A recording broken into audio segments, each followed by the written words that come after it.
बिस्मिल्लाहिर्रहमानिर्रहीम।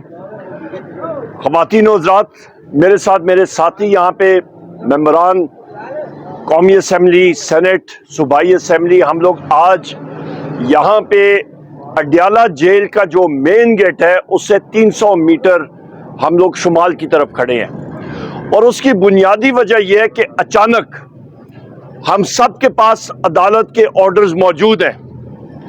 हमारे महबूब कायद वजीर आज़म पाकिस्तान जनाब इमरान खान साहब पाबंद सलासल हैं इन दीवारों के पीछे, और हम जो उनके जानसार यहाँ पे खड़े हैं, अदालत के ऑर्डर्स के बावजूद हमें उनसे मुलाकात नहीं दी जा रही, और वजह कि सिक्योरिटी थ्रेट है। हम इस चीज़ की शदीद अल्फाज में इस पाबंदी की मुज़ामत करते हैं। ये पाबंदी, ये टोटल एक बोगस पाबंदी की पाबंदी इन्होंने डिक्लेयर की है। इसकी ना कानून इजाजत देता है। इस वक्त अडयाला जेल का सुपरिटेंडेंट भी यहाँ पे मौजूद नहीं है। जो असिस्टेंट सुपरिटेंडेंट है उनको मैंने बुलाया कि यहाँ पे आके हमसे बात करे और बताए, पर वो भाग गया। कोई स्टाफ का मेंबर सामने आने से इनकारी है। इनको हम लोग कौमी असेंबली में बुलाएंगे। हमारा इस्तकाक मजरू हुआ है, इनसे पूछताछ करेंगे। पंजाब असेंबली में हमारे जो साथी हैं पब्लिक अकाउंट्स कमेटी के, उस पे हम लोग अडयाला जेल की जो अखराजात हैं, जो अफसरान की करप्शन है, उसकी जांच पड़ताल कराएंगे इंशाअल्लाह। उसके साथ साथ मैं ये भी कहता चलूं कि कोर्ट के ऑर्डर्स, ये फैसल जावेद साहब भी यहाँ पे मौजूद हैं, इनके कोर्ट ऑर्डर्स में और बाकियों के भी वाज़ेह तौर पे ये लिखा गया है कि किसी सियासी लीडर या मेंबर को अपने कायद, महबूब कायद वज़ीर आज़म इमरान खान साहब से ना मिलने दिया तो गालबन 25,000 रुपए क्या जुर्माना 25,000 रुपए जुर्माना उन्होंने आयद करना होगा जेल के हुकाम ने। इन्होंने यह पाबंदी 2 हफ्तों के लिए लगाई है। हम लोग इसको कंडेम करते हैं। जो होम सेक्रेटरी है पंजाब का, उसको शर्म आनी चाहिए। वजीर आला, सो कॉल्ड वजीर आला, गैर आईनी गैर कानूनी वजीर आला मरियम नवाज को शर्म आनी चाहिए, क्योंकि उसके वॉच के नीचे ये पाबंदी लगी है। जो नया सो कॉल्ड गैर आईनी और गैर कानूनी मुशीर दाखिला मोहसिन नकवी, जो कि कातिल है पंजाब का, उसके वॉच पे ये काम हो रहा है, उसको शर्म आनी चाहिए। सो कॉल्ड गैर आईनी और गैर कानूनी वजीर आजम जो शहबाज शरीफ है, मैं फिर कहता हूं, गैर आईनी और गैर कानूनी, उसको शर्म आनी चाहिए कि कहां पे गया रूल ऑफ लॉ, कहां पे गया मेरिट, कहां पे गई आइन और कानून की बालादस्ती। ये इन्होंने एक टोटल गैर आईनी सेटअप बनाया है। इसको हम लोग कंडेम करते हैं और इनको कैफर करदार तक इंशाअल्लाह ताला पहुंचाएंगे।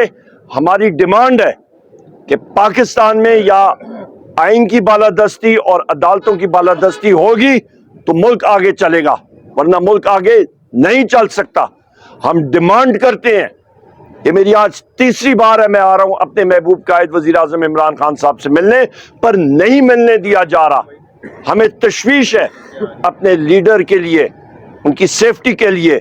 हम लोग मिलना चाहते हैं, हम लोग आंखों से देखना चाहते हैं, हम लोग डिस्कस करना चाहते हैं।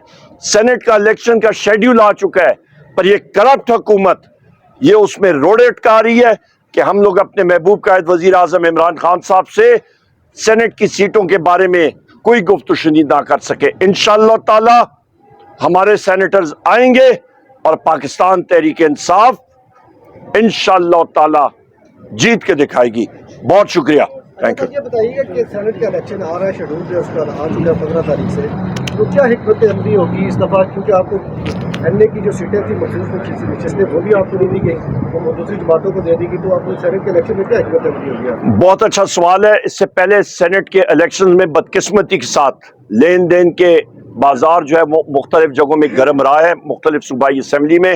وہ سب یہ کوئی چھپی ڈکی بات نہیں ہے، پر الحمدللہ ہمارے ممبران جو ہیں وہ چٹان کی طرح کھڑے ہیں اور کھڑے رہیں گے.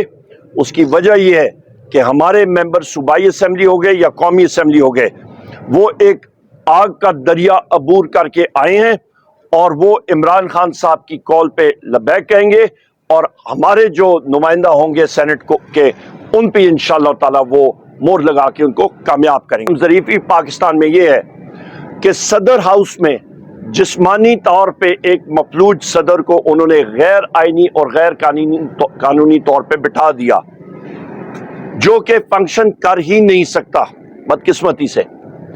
دوسری طرف وزارت عظمیٰ کی کرسی پہ غیر آئینی اور غیر قانونی طور پہ ایک وزیر اعظم اور اس کی کابینہ کو بٹھایا گیا ہے جن کے پاس مینڈیٹ ہی نہیں ہے، جو کہ فارم 47 کا مینڈیٹ چرا کے ادھر آئے ہیں، جو پاکستان کی عوام ان کو ریجیکٹ کر چکی ہے. اور اس کابینہ کی مثال مرکزی حکومت میں چاہے وہ پنجاب میں ہو، ان کی یہ مثال ہے 0 جمع 0 جمع 0، یعنی کہ 0 جمع 0 جمع 0 ضرب 0 تقسیم 0 کریں اس کا جواب آپ کو 0 ہی آئے گا. ہیں ٹوٹل 0. مہنگائی کا حال دیکھ لیں، رمضان شروع ہے، ساری قوم کو پہلا روزہ مبارک. اللہ تعالیٰ آپ کی عبادات قبول فرمائے اور آپ کے درجات بلند کریں. پر آج کے دن میں جو مہنگائی ہو رہی ہے، آپ ریٹ دیکھ لیں. اس وقت رستے سے میں بازار سے آ رہا تھا، 400 روپے کلو مرغی کا ریٹ ہے. پیاز جو ہے تقریباً 350 روپے سے زیادہ ہو رہا تھا کلو. ابھی میں بازاروں میں یہی ریٹ دیکھ کے آ رہا تھا. ایک محنت کا شخص کس طرح گزارا کرے گا؟ اور بجلی کے ریٹ اس گرمیوں میں آپ یاد رکھیے گا 95 روپے سے لے کے 100 روپے یونٹ تک یہ بجلی پہنچے گی، اور اوپر سے لوڈ شیڈنگ ہوگی. اور اس کا موازنہ کر لیں، آج سے 2.5 سال پہلے پاکستان تحریک انصاف کے دور پہ 17 روپے یونٹ تھی بجلی. بہت اچھا سوال ہے آپ کا. یہی وہ پرائیورٹی ہے، عوام ہی ہماری پرائیورٹی ہے، جس کی وجہ سے ہم نے IMF کو خط لکھا کہ یہ چور یہاں پہ بیٹھے ہوئے ہیں، اور عالمی بینک کا، ایشین ڈیولپمنٹ بینک کا اور IMF کا جو قرضہ آ رہا ہے، ہمیں یہی اندیشہ ہے کہ یہ چور جو ہے اس اماؤنٹ کو، اس رقم کو ہڑپ کر جائیں گے. ان کی پیٹ میں جتنی یہ رقم ہے یہ ادھر ادھر خرد برد ہو جائے گی، اور پاکستان کی عوام جو ہے وہ اس سے محروم ہوگی، اس سے مستفید نہیں ہو سکے گی. قرضہ بھی ہمیں چڑھے گا اور فائدہ بھی نہیں ہوگا. اسی وجہ سے ہم نے کہا کہ اس پہ ایک مضبوط حکومت آنی چاہیے، جس کی قیادت وزیر اعظم عمران خان صاحب کر سکتے ہیں، جو کہ ایک ایک پائی جو ہے صحیح انداز میں پاکستان کی عوام کو وہ فائدہ اٹھا کے دے سکتے ہیں.